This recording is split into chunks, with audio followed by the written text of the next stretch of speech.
غلط رائے رکھتے تھے، آپ تاریخ اٹھا لیں، سب مرنے سے پہلے پچھتا کر مرے ہیں کہ افسوس یار علی ٹھیک کہتا تھا، یہ آدمی جو اس نے تو بہانہ بنا رکھا تھا قتل عثمان کا، اس نے تو اسلام کا سارا چیا پانچا کر دیا، نہ نماز وہ رہی، نہ زکوٰۃ رہی، نہ وہ حج رہا۔ جو حج قرآن نے مقرر کیا تھا حج تمتع، ایک ہی سفر میں حج اور عمرہ دونوں تم کر سکتے، اس پر لوگوں کو مارنا شروع کر دیا۔ وہی کفر کا رواج، ایک سفر میں تم دونوں نہیں کر سکتے، وہ کرنا شروع کر دیا۔ نمازوں کے اوقات میں اتنی تبدیلی کہ لوگ جمعہ کا خطبہ اتنا لمبا کہ عصر کی نماز بیٹھے اشارے سے پڑھ لیتے، سجدہ بھی نہ کرتے، لوگ کہتے اٹھ کر پڑھو، یعنی وقت جا رہا ہے، خطبہ نہیں ختم ہو رہا ظالموں کا۔ اور خطبہ کیا، نعوذ باللہ زبان جو ہے اس سے نکالتے ہوئے زبان جلتی ہے۔ امیر المومنین علی بن ابی طالب اور ان کے دوستوں پر لعنت، یہ حصہ بنا دیا خطبہ کا کہ لعن اللہ علی ومن احبہ۔ تو جو بیچارہ چیخا کہ یہ جمعہ ہے، یہ خطبہ، سر کاٹ دیا۔ تو ہر شاید تبدیل، مگر یہ 20 سالہ دور ہے۔ امام حسین رضی اللہ کو جو لوگ شروع کرتے ہیں نا کہ یزید نامزد ہو گیا اور امام حسین رضی اللہ اس پر ناراض ہو گئے، بات واضح نہیں ہوتی۔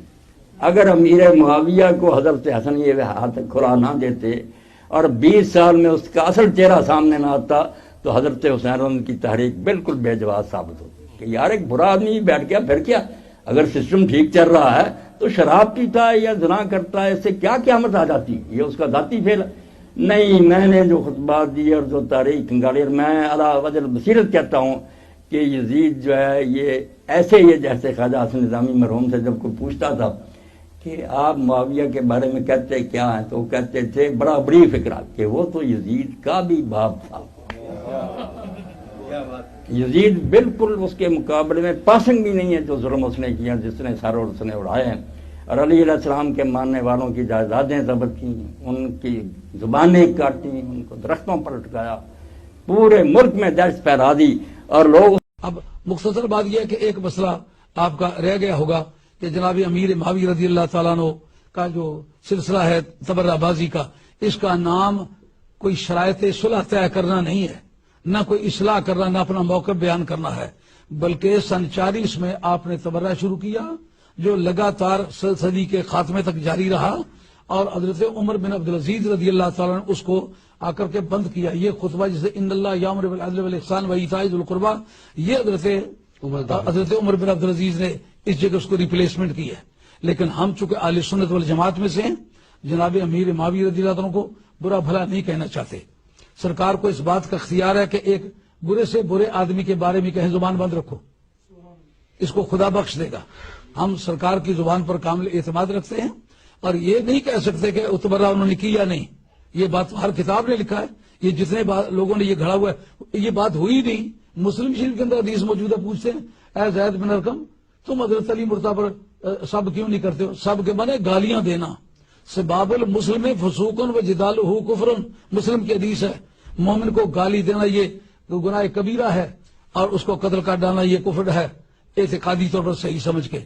تو نبی کریم علیہ السلام نے فرمایا لا تسبوا اصحابی، جب عام صحابہ کو گالی دینا حرام ہے تو نبی پاک کی اولاد خاص کو، نبی پاک کے بھائی کو، جس کے مطلب حضرت ابو صدیق رضی اللہ تعالیٰ عنہ کہتے جب میں آیا سرکار کی قبر کی زیارت کرنے کے لیے، جا ابو بکر و علی رضی اللہ تعالیٰ عنہ بعد 6 ایام بعد وصال رسول اللہ صلی اللہ علیہ وسلم، حضور کے وصال کے بعد 6 دن بعد دونوں اکٹھے ہو کر کے آئے تو کہتے تقدم یا خلیفۃ رسول اللہ، حضرت ابو بکر صدیق رضی اللہ عنہ جناب مولا مرتضیٰ سے فرماتے ہیں تو آگے ہو جا، وہ کہتے ہیں لا اتقدم من سمعت رسول اللہ صلی اللہ علیہ وسلم یقول فی، میں اس آدمی سے آگے نہیں ہو سکتا جس کے مطلب میں نے سرکار کو کہتے سنا ہے کہ منزلۃ علی منی کمنزلتی عند ربی، کہ میں اس آدمی سے آگے نہیں ہو سکتا جس کے بارے میں سرکار نے یہ فرمایا کہ علی کا مقام میرے سامنے اسی طرح ہے جس طرح میرا مقام بارگاہ خدا۔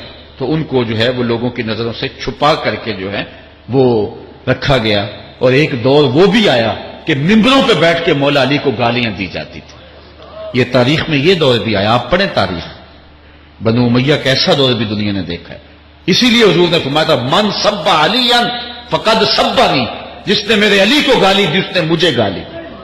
اور لوگوں نے ممبروں پہ بیٹھ کے باقاعدہ حکومت کی طرف سے یہ جو ہے وہ قانون تھا کہ تمہارا خطبہ مکمل نہیں ہوگا جب تک علی کو گالی نہیں دو گے، باقاعدہ حکومت کی طرف سے یہ جو ہے وہ قانون تھا کہ تمہارا خطبہ مکمل نہیں ہوگا جب تک علی کو گالی نہیں دو گے. باقاعدہ حکومت کی طرف سے یہ جو ہے وہ قانون تھا کہ تمہارا خطبہ مکمل نہیں ہوگا جب تک علی کو گالی نہیں دو گے.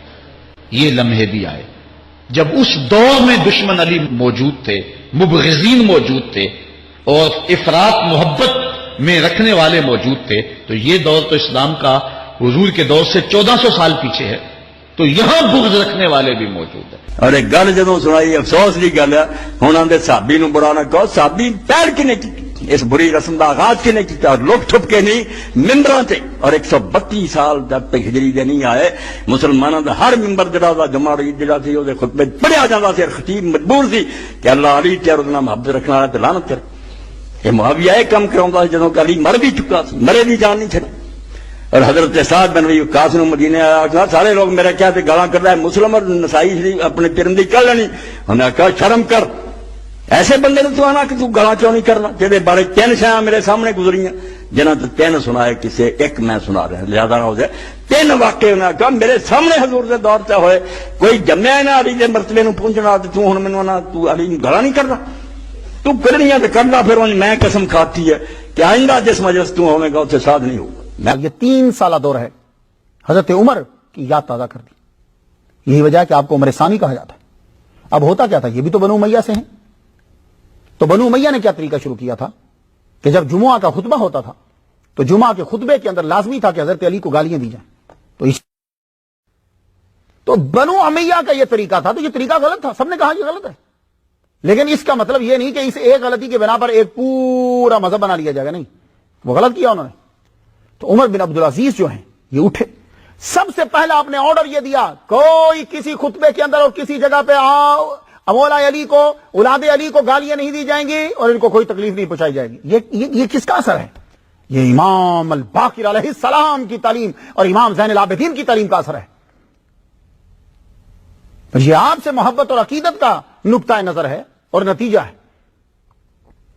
کہ جب حضرت عمر بن عبدالعزیز رضی اللہ تعالیٰ عنہ کے سامنے کسی نے یزید کو امیر المومنین کہا تو آپ نے فرمایا اس کو 20 کوڑے مارو. تو حضرت عمر بن عبدالعزیز جو حضرت عمر کی اولاد میں سے ہیں انہوں نے کیا کہا، اس کو 20 کوڑے مارو.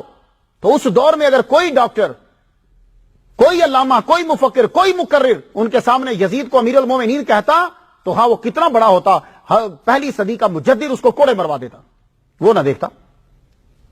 دل کو تھام کے سنیں،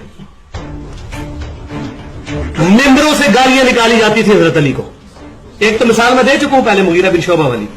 اب مسلم میں سنیں، مسلم میں، صحیح مسلم میں انٹرنیشنل نمبرنگ کے مطابق 6229 نمبر حدیث، امام مسلم کے قربان جاؤں، حضرت علی کے فضائل میں حدیث لے آئے ہیں. یہ کچھ نہیں چھپایا امت سے.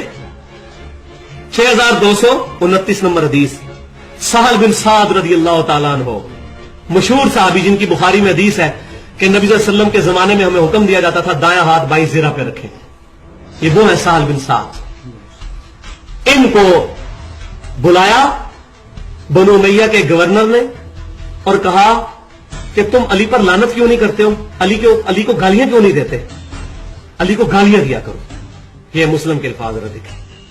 سہل بن سعد رضی اللہ تعالیٰ نے کہا مجھے، انہوں نے کہا میں علی کو کیسے گالیاں نکال سکتا ہوں، صحابی ہو تو گالی نکال سکتا ہے. انہوں نے کہا اچھا چلو تم گالی نہ نکالو، کیونکہ پبلک سپورٹ لینی تھی نا حضرت علی کے خلاف، تم صرف یہ کہہ دو کہ ابو تراب پہ اللہ کی لعنت ہو. یہ کنیت تھی حضرت علی کی. تو اس پہ وہ تڑپ اٹھے. انہوں نے کہا ابو تراب کا قصہ تمہیں پتہ ہی نہیں ہے ظالمو. ابو تراب تو حضرت علی اس نام سے کتنا خوش ہوتے تھے. ان کا حضرت علی رضی اللہ تعالیٰ عنہ تو یہ نام فخریہ بیان کیا کرتے تھے، میرا نام ابو تراب ہے، اور تم کہہ رہے ہو ابو تراب، میں کہوں ابو تراب پہ اللہ کی لعنت ہو، وَلِعَاذُ بِاللَّهِ تعالیٰ. تو یہ ظلم اس وقت بنو امیہ نے شروع کر دیے تھے. یہ صحیح مسلم کے اندر موجود ہے.